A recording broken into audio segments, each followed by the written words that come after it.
छत्रपती संभाजी महाराजांचं वास्तव संगमेश्वर आणि संगमेश्वर परिसर म्हणजे शृंगारपूरचं आपल्याला माहिती आहे की शिर्केंचं तिथे माहेरघर होतं आणि त्या भागामध्ये जवळजवळ संभाजीराजे सातत्याने येत असायचे आणि ज्यावेळी संभाजी महाराजांना पकडण्यात आलं ते संगमेश्वर मधलं कसबाजवळ गाव आहे, तिथे कुलकर्णींचा वाडा होता, त्या वाड्यामध्ये त्यांचं वास्तव होतं आणि कसबा हे असं गाव आहे की त्याला खूप मोठा ऐतिहासिक वारसा आहे. म्हणजे पांडवकालीन जवळजवळ 300 मंदिरं ज्याचं एक स्थापत्य शाखेचं उत्तम उदाहरण म्हणून ती मंदिरं देखील आहे. एका बाजूला ती मंदिरं आहेत आणि छत्रपती संभाजी महाराजांचं तिथं वास्तव आणि तिथंच त्यांना पकडण्यात आलं होतं.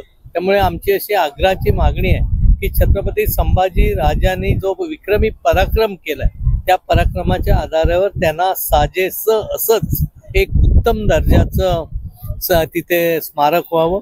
ज्या स्मारकामध्ये कुलकर्णींचा वाडा आपल्याला जर ती जागा मिळाली आणि त्या जागेमध्ये अद्यावत असं म्युझियम केलं तर नव्या पिढीला देखील संभाजी महाराजांचं कर्तृत्व काय होतं, कारण अतिशय कमी वयामध्ये त्यांनी जे केलेलं काम आहे ते सर्व नव्या पिढीला पण खूप मोठा ऊर्जा देणारं स्फूर्ती देणारं त्या माध्यमातून निश्चितपणे होऊ शकेल.